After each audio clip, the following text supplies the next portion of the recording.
And of course, every day on Cruise Control for 149 episodes. Well, I guess this would be 150 episodes, everybody.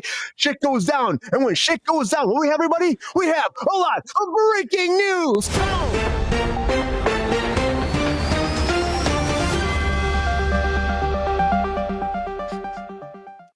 All right, the very first thing I want to talk about off the top right now is a little bit of Kenergy. A little bit of Kenergy, everybody, because Ryan Gosling's out there talking about the Oscars, being interviewed about the Oscars, and he's being asked, hey, are you going to perform? It's just Ken at the Oscars because your song is nominated. And normally if there's like the 5 performances that are the songs that are nominated, you usually perform at the Oscars.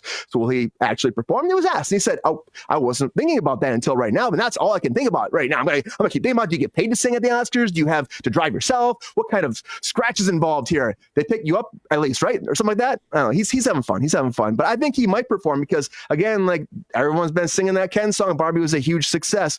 But he's got to ask one person about the Oscars. That's Jimmy Kimmel, because Jimmy Kimmel knows what's going on because he's hosting again. But Jimmy Kimmel also has big problems going on right now. Well, not really big problems, but he's accusations put out there. And I think it was a joke. But, Aaron Rodgers on an interview, was on the Pat McAfee show, and he was talking about this Epstein files coming out. Like people actually went to Epstein Island and are involved with him. And he's like, I bet Jimmy Kimmel will be on that list.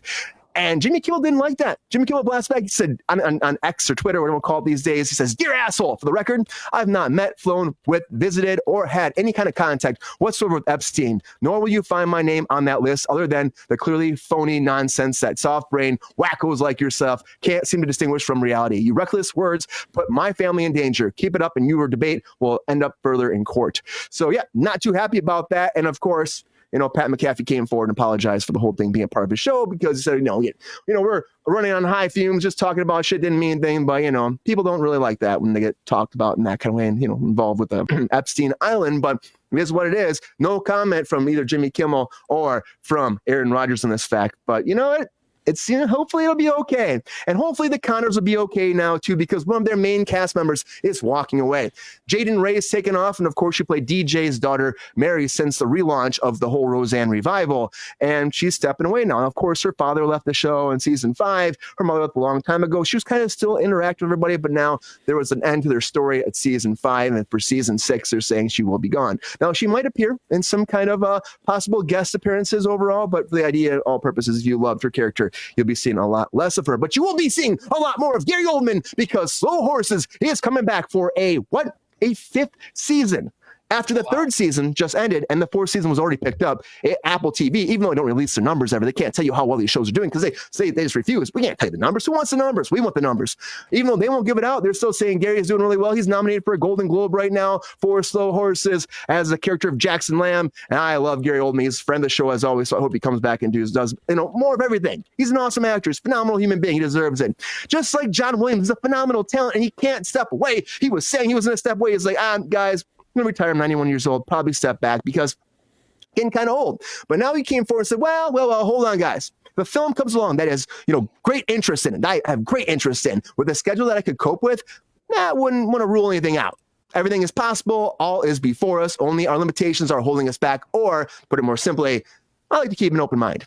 So, good for him because honestly, he is a huge talent and he should be playing. And then again, you want to retire someday. Who wants to retire in the entertainment industry? Nobody wants to retire. Nobody wants to stop working. They want to fight to keep going, just like Jeremy Renner fought to keep coming. And now he's coming back finally after it's been a year. I can't believe it's been a year since he was run over by that plow. Oh yeah, that was a very early story that we covered. A very early story, Mike. It's nuts when I saw this. I'm like, he's doing great though, and it's one of those things too. Yeah, as we go through the next year, we'll see stuff we covered before start popping up in the news again because a lot of stuff we've talked about is like coming soon, or a situation like this. He's come back. He's going to start shooting Mayor of Kingstown for season 3, and he's really excited. He said, "I think I'm ready. I think I'm strong enough. We'll see." I literally just got back I'll go back like next week, but I'll do my best and try my hardest. So it's pretty cool. Does he have to? Yeah, well, he wants to. He wants to, Lexi, so he is going to go back. Does he have to? That's a good question you have to ask.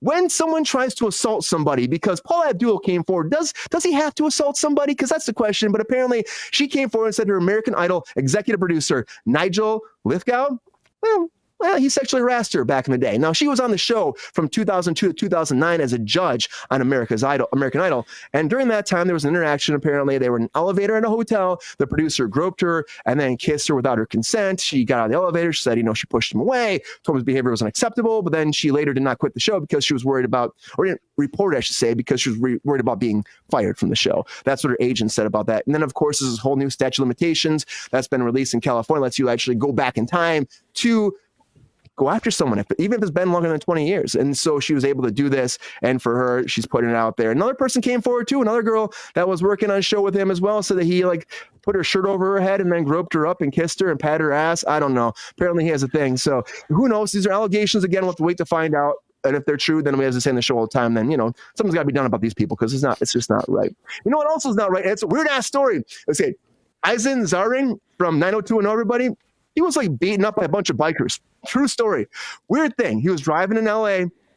This biker got close to his car, pretty much started a fight with him. He got out of the car. They started fighting. All of a sudden, all these bikers attacked in one big brawl, and they started beating him up. And then they did it for a little while, and they left him, and they all drove up before the cops came. So this went down in LA. TMZ reported about it, and he came forward and said, my car was approached aggressively by one of these riders, leading to an unsettling confrontation, an attempt to address and damage address the damage that he'd done to his car. The guy picked a fight, and he fought back, and then all this went down. So hopefully we'll see if everybody's going to be okay. The LAPD are still looking into this, and there are no charges that have been put out there yet for the altercation, but we will probably find out about it more. They probably just need to take themselves a minute, everybody, relax, calm down, and get themselves some nice candles of Jacob Elordi's Saltburn Water. This is ridiculous. If you haven't seen this, Saltburn, it's been a big movie, and Jacob Elordi is in a bathtub, and this whole sequence goes down where he's passionately pleasuring himself in the bathtub, and then he leaves, and then this other character, Oliver, comes over and then proceeds to lick up the remaining residue in the bathtub. So now you can get your Yep. So you can get your candle based off the salt water from that salty situation.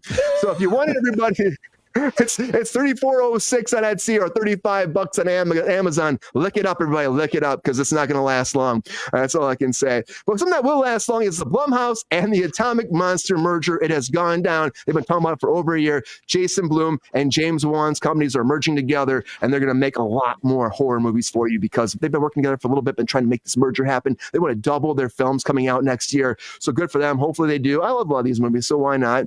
And really, it's just a big thing. Now, of course, it's going to be a three-way ownership structure with Bloom having the majority, and then Wan and Comcast and the parent company of NBC Universal will all be sharing all the rights. And hopefully they bring a lot of content, a lot of good content. So it's a big merger for horror fans. Did they release the name yet of the new? They have not, Mike. Merger? I'm waiting for it. Yeah, I'm curious. Atomic Blumhouse. What do you think? Yeah, Bloom Monster, Atomic House, Blue Monster. Blue Monster. Give me some Blue Monster on video. I don't know, Blue Monster in a bathtub. I don't know. But that's happening, and it's a good merger. But another big merger, well, I should say a joining a partnership is Hulu and T-Mobile. So you have T-Mobile. Hulu is now going to be available free for certain T-Mobile members. That's, of course, if you have their big tier Go 5G. Go 5G Next. Say that 500 times. Go 5G Next. If you have that, you can also get Hulu with it. Now they also offer Netflix and Apple TV Plus for other platforms, other packages, I should say. And now they're going to be having Hulu a part of all that too. So if you're a T-Mobile person with this Go Next program, you'll probably love this a lot. But it's like $8 a month you're going to be saving having this too.